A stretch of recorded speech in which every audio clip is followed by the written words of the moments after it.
Metal Jesus here, and I am back again with Jerry, aka Barnacules. How's it going, dude? It's going pretty good, man. Thanks for having me over. Thanks for coming over. Do you remember the last time you were on my channel?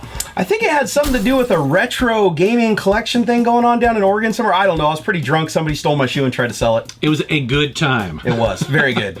Tell me why you are here today. Well, I am here today because we're going to be talking about some Xbox 360 stuff. And you know what? I happen to work for that company for a very, very long time. That's right. That's right. Insider information that we won't share. Yeah, I don't want to get in trouble. But this is the most requested buying guide I've ever had. That just blows my mind. I know. Well, and so I wanted to bring in an expert, man. That's you. Yeah, and I'm not biased towards Microsoft in any way. If you guys watched my channel, you know this. So today we're going to cover the consoles, what you need to know when you're out and about and want to get into collecting them. We're going to talk about some of the accessories, which there are many. A lot more than could probably fit in this room. Microsoft went a little buck wild. Totally. And then we're going to talk about some games that you should get day one. Right? Absolutely. You ready to do this? Let's do it, man.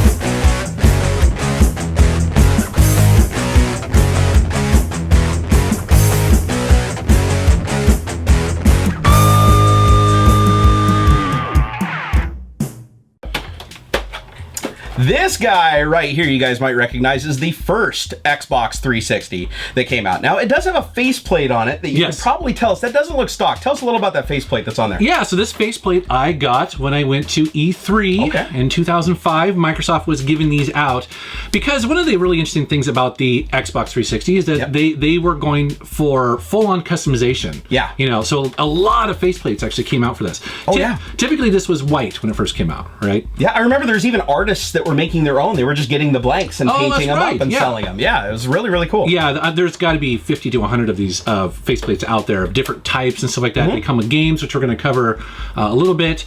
So this is the original Xbox. Now, they had two versions of the original Xbox. They had the Pro. Oh, that's right. Which, if I remember, there was the Pro model, and then there was the Arcade. Well, the standard. It started as Core. They called it Core. So which just had memory, right? Yeah, exactly. Okay. So Microsoft did something really interesting. They basically made the hard drive optional. Yeah, they do like to make a lot of SKUs of things. Yeah, I've noticed that. Well, I think, you know, it's interesting because on the original Xbox, every one of them had a hard drive, right? Correct. And for whatever reason, they were like, well, maybe we can save a couple bucks if we don't include a hard drive. The problem with that, you being a developer at Microsoft may have knew or remember, it kind of divided, or it pissed off developers. Because if you're making a game, it's really nice to know that all the hardware is uniform across them, right? Yeah.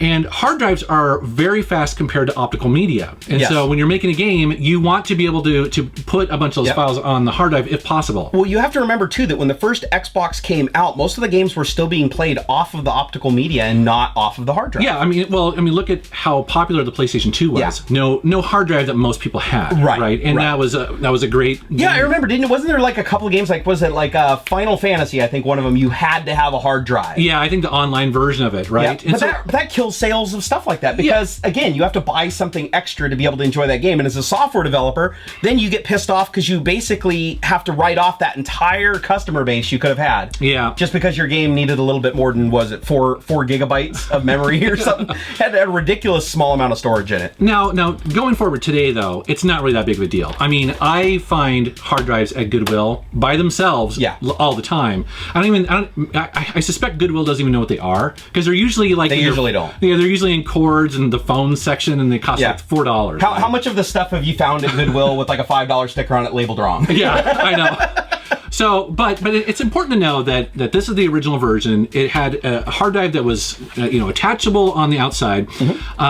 There is a huge caveat with these things, though. Oh yeah. This is my third one, by the way. And you're probably one of the luckier ones, honestly, because you guys probably have heard of the Red Ring of Death. Right. And the whole Red Ring of Death basically comes from the ring that's on the front of this thing, which luckily they put on there because it became a huge joke. There's four colored LEDs that blink green when you sync a controller to the console, but they also blink red when you have a problem. The Red Ring of Death was when you had 3 of the 4 LEDs basically flashing, which indicated that you had some electronic overheating problems inside that would delaminate some of the boards and actually cause some desoldering, which later people figured out how to fix and kind of capitalized on that. It was pretty interesting at the time because Microsoft knew they had a problem. At the time, they basically said, it's about 5%. But we now know, that actually that number was closer to 50%. Right, yeah. And, and actually, to Microsoft's credit, I've said this before, this is my third one. Every single time it happened, it was actually no big deal. I mean, they basically sent out a box. You would pull your hard drive off, you would mail it all back, and then you'd get another one like a week later. Yeah, you could even give them a credit card, too, and they would drop ship you a unit. You would ship it back in the original box. And I think it was wasn't it a 3-year extension that they gave on the warranty? They extended the warranty. Which 3 years for anything, guys, that's electronic is huge, right? 90 days is pretty much the standard. A year is considered, oh my God, you're an epic company. 3 years was pretty much Microsoft putting their foot in their mouth and saying, yeah, we really screwed the pooch on this one. So they had to have lost a lot of money on replacing those consoles. And the sad thing was, when they replaced the consoles, even the consoles that they sent you as a replacement, some of them had the same issue. Right, because they hadn't fixed the motherboard yet. Nope. So a couple other things to know about the original Model 2 is that you'll notice that I have this attachment back here. That is because the original version did not come with Wi-Fi. It did not. It was optional. And so that's why when I bought mine, I bought a Wi-Fi adapter. It does do Ethernet. So, I mean, if you are doing that, if you're still rocking an Ethernet cable, you can do that. It was all the rage back then. Yeah. Some other things about it, too, is that this original version did not have HDMI out. Correct. So it came with a cable that allowed you to do composite and then component. Yep, composite and component, where you had the separate channels. There was the red, green, blue, or I forget the other color range. But yeah, you had, and that was considered good because you could do 1080p, I believed. But still, you didn't have HDMI, so it wasn't necessarily digital. Well, and it highlights that this came out at a time whenever televisions were in transition. Yeah, they were. We're talking about the mid 2000s, and a lot of people were getting 480p was considered, oh, that's a cool TV, right? Or 720p, or you had all the interlacing options. Well, I remember when this bad boy came out, I picked up a 60-inch digital rear projection Sony TV that was like state of the art. The thing was like $4,000. It was ridiculous, it was heavy as hell, and it had red, green, and blue connector on the back, and that was the best you could do. Okay. There was no HDMI to speak of at the time. That was considered, like, if you had those connectors, that was like the best thing you could possibly have. So obviously it makes sense that they had support for the best thing at the time. Yeah. Now there are some versions of this that won't necessarily red ring. According to some of the sources out there, they did update the motherboards after about 2007 or so. Yeah. I would say, though, personally, if I was to get into collecting on the Xbox 360 today, I would not buy one of these. It's a crapshoot unless you can actually test it. That said, my buddy Reggie still has the first the day he bought day one, and it still works. He's like, I'm afraid to touch it. It also depends on the usage patterns, too. Okay. A lot of people had a tendency to leave these run 24 hours a day because of the Xbox Live connectivity on them and because of the media stuff and the sharing of messages and stuff. They would just leave them on like it was a VCR. Yeah. And they would tend to overheat sitting in a cabinet of an entertainment center with the doors closed. That makes sense. Generally speaking, if you took really good care of them, and I believe if you had it upright so that it could vent the heat off better, you stood a better chance. But if you were a hardcore gamer playing on these things every day, you were going to be met with the red ring of death. So I think Reggie needs to be called out for not being that hardcore of a gamer. At this point, Reg, I'm going to call you out there, bud. He would absolutely love that. All right, so then they did another model. They did. You have two of them here. I do. I actually brought two. These were actually in bundles. So the Modern Warfare 3 console, the really cool thing about these special consoles, like the Gears of War one here and the Modern Warfare, is that they had a cool feature where when you pushed a button to power it on, it played a sound bite from the game. Oh, that's right. So you actually got a cool sound effect when you powered on and powered off the console. The power up and power down noise was very, very specific.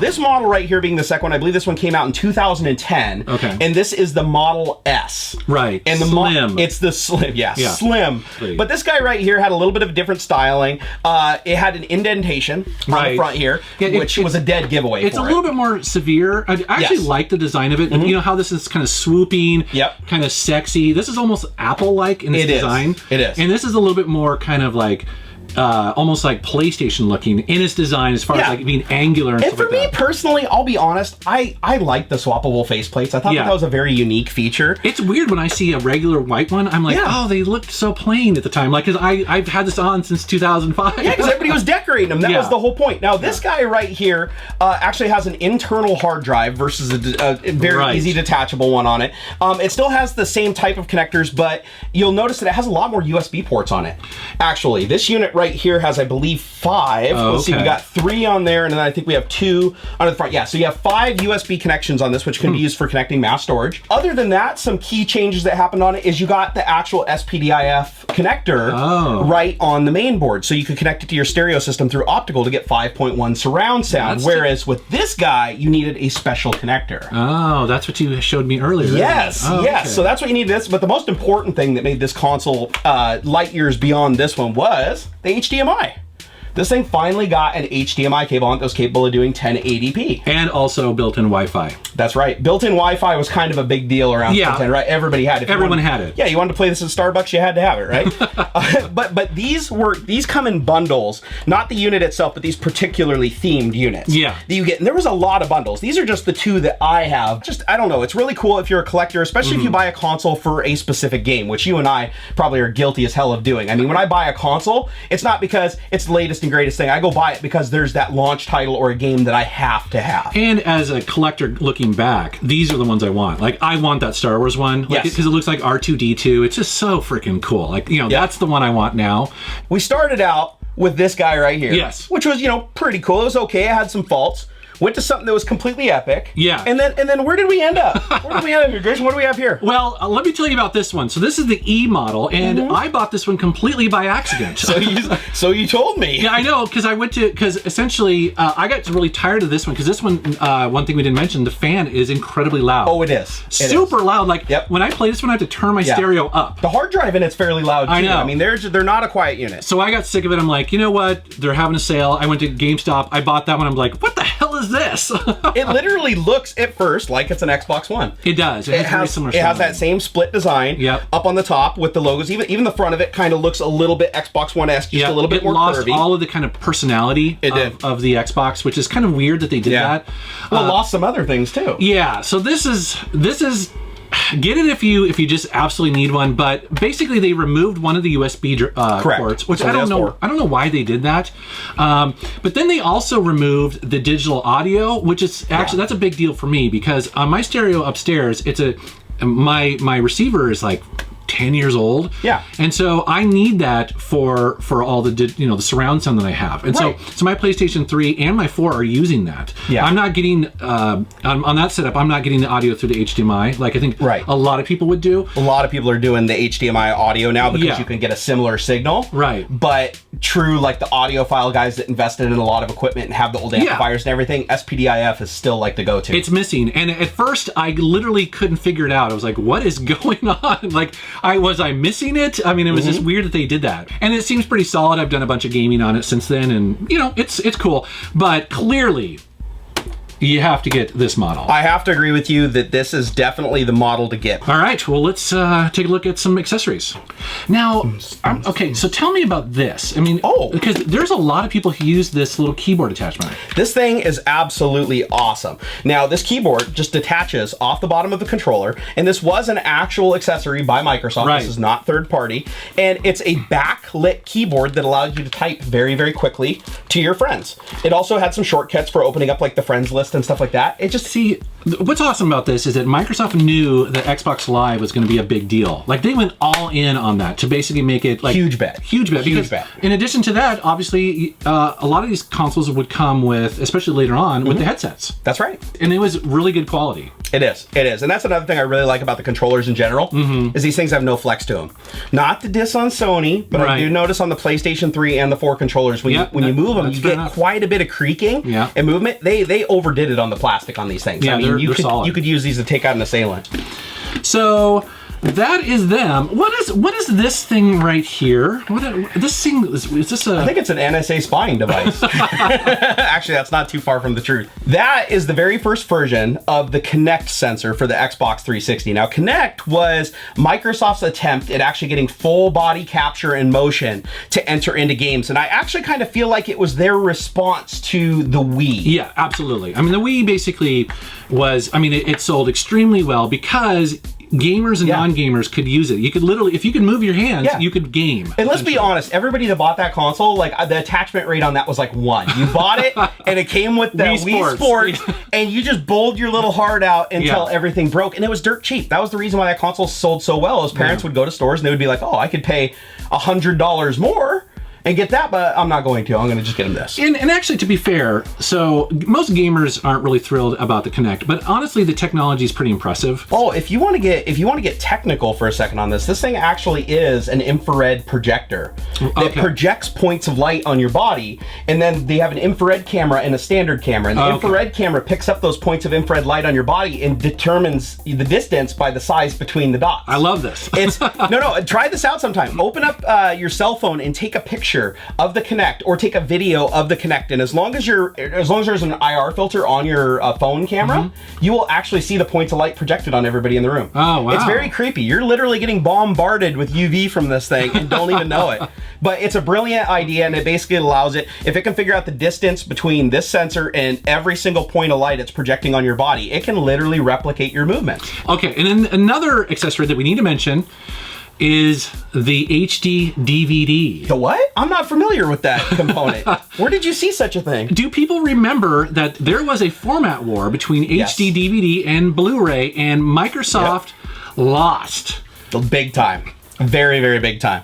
So what ultimately happened in this war is that Blu-ray ended up having a higher capacity overall, and HD DVD basically lost that war because, as you guys know, it's very, very hard to have different formats in different homes, right? It's just like the whole Betamax versus VHS, right? Yeah. It was the same exact thing. You had these two disc wars going toe-to-toe, and ultimately Blu-ray won it. And what that did is just deal a crippling blow to the HD DVD that was in the Xbox. And to be fair, Microsoft gave it a good go. They did. They released a pretty nice looking external DVD drive that you can plug into your Xbox 360. Which also doubled amazing as a DVD drive for your computer. Oh. You can plug it in. That's how I used mine, because obviously I wasn't going to use it as an HD DVD drive on my Xbox anymore. But no, it worked great as a standalone external computer DVD drive. And there are a bunch of HD DVD movies out there that you can find at sometimes pawn shops. They have a very distinctive color to them. Yeah, I mean, the format's actually pretty decent. Yeah. So if you happen to have the drive or get it cheap and you care, you can get those movies and watch them in, relatively inexpensive. All right. Well, now should we move on to games? Let's do it. All right. Okay. So to start off here, it was hard to come up with a list of games for one particular reason for me personally. Here's going to be the number one feedback for this section. A lot of people are going to be like, oh, that game came out on PC and it's cheaper. It's potentially better. It's potentially worse. I think it's important for us to say at the beginning here that Microsoft makes the Xbox 360 and they make Windows. Yeah. And so there were a lot of games that came out on both systems. And so, like, for instance, Oblivion. Yes. So I played Oblivion on the Xbox 360. I love this game. Amazing game. Absolutely incredible. That's like old school GTA basically. Oh, absolutely. And actually, if I remember right, this might have been the game that broke my Xbox. It's entirely possible. Yeah, because I remember I wanted to play it so badly and I couldn't. But you could argue that maybe the Steam or PC version has all the mods, better this or that.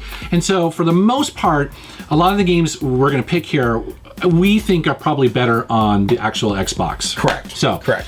It's a matter of opinion. It's a disclaimer. We just want to put that out there. Wait, people on the internet have opinions? I know, it's crazy, isn't it? It's totally crazy. It's something new. It's a fad. Yeah, I wouldn't know nothing about this YouTube thing. So tell me about Gears of War. Oh my gosh. Okay, so Gears of War is, I believe, the top selling game. It's a system seller. It is. Clearly. It literally is. Yeah. The Gears of War game, I believe they have 4 now total in the collection. Right.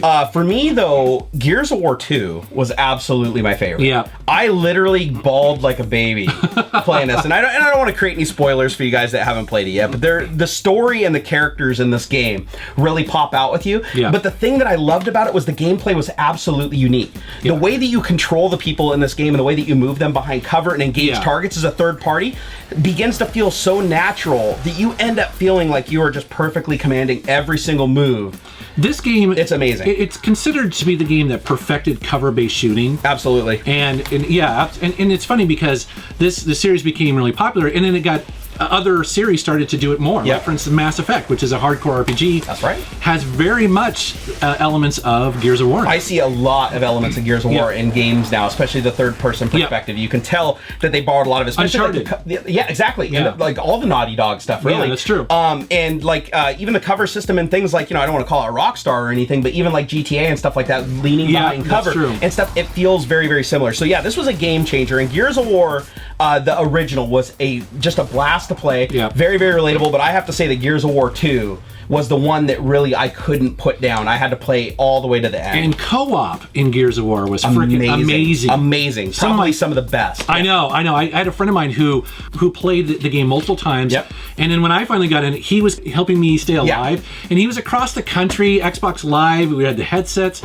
It was awesome. And the curb stomping and the chainsaw attacks, it did not disappoint at all. Did not disappoint. The only thing that I would add to the series, the Gears of War Judgment towards the end, I didn't really... I felt like Gears of War Judgment felt like it was an outcast. Yeah. It didn't really feel like Gears of War to me. I still think it's a worthwhile title to have and to play, but the first 3 Gears of War are just... They're magnificent. If you collect Xbox, this has to be like one of the first games that you play, honestly. All right. So for me, one of the most surprising things about it was that it had a lot of really great Japanese shooting games. I wouldn't know, actually. It's hilarious that you wouldn't. Right. So you haven't played Deathsmiles. I have not. Akai Katana, I believe that's how you say that. Raiden 4. Okay. Getting a deep look into the psyche that is the Metal Jesus here. Especially this one right here. Otomedius. Was that excellent? Yes. Ooh. Cute Japanese girl that's shooting good box art right there. That would have done well.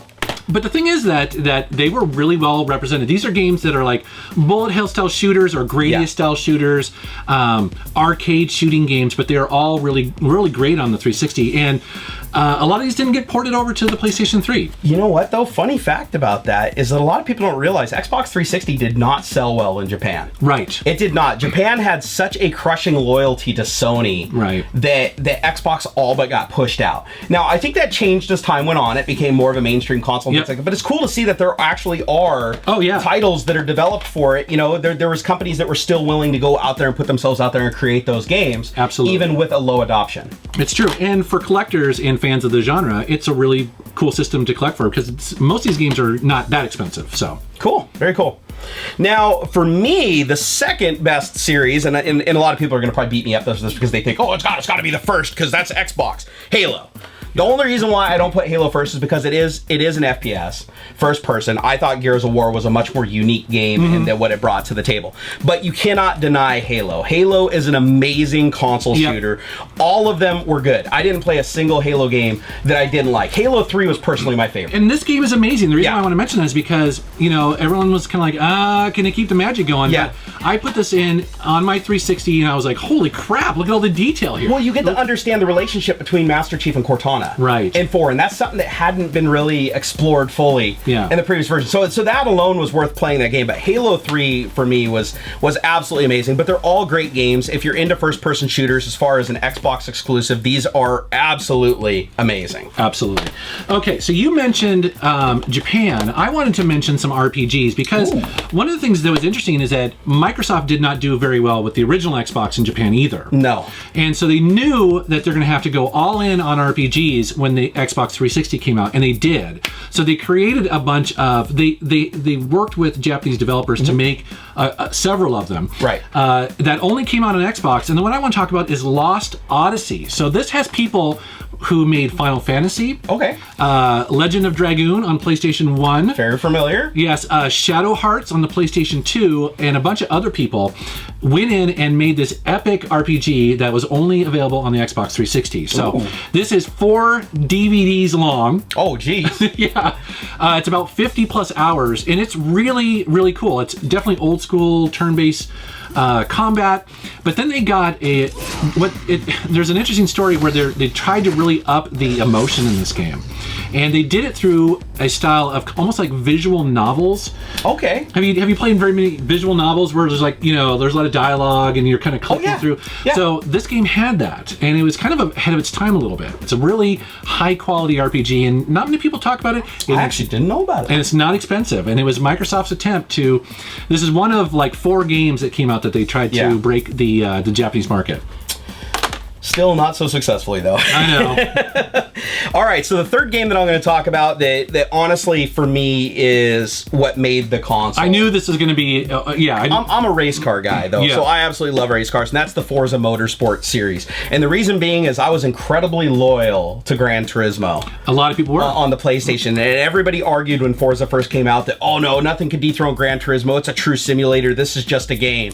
And Forza, like, just ran with it. They stepped up. They stepped up, and it scared Sony so bad that the next incarnation in their franchise, I believe, was Gran Turismo 5. They had to do a prologue for it, and then they waited forever to release it because they just never could get it to a level that they thought that they could compete. And that's the thing is that Polydigital, which makes Gran Turismo, they take like 4 or 5 years in between like installments. Yes. And that's a long time in gaming. Especially, massive. I mean, that's like operating system time. Yeah, exactly. Where Forza was able to crank these out every 18 months or so, every year and a half. Oh, Turn 10 Studio was like, they were the bakery, machines. just pumping the stuff out. And every time that these would come out, they would show gameplay footage, and you'd just be like, "Holy crap, that looks amazing!" The graphics were amazing. Yeah. The frame rates that they were hitting with the graphics that they had were amazing. You could tell it was just so highly optimized for the console. All the licensed cars that you would normally get. Yep. And yeah, the expandability of the franchise, it's like, even a year after you bought the game, there was new cars. Yeah.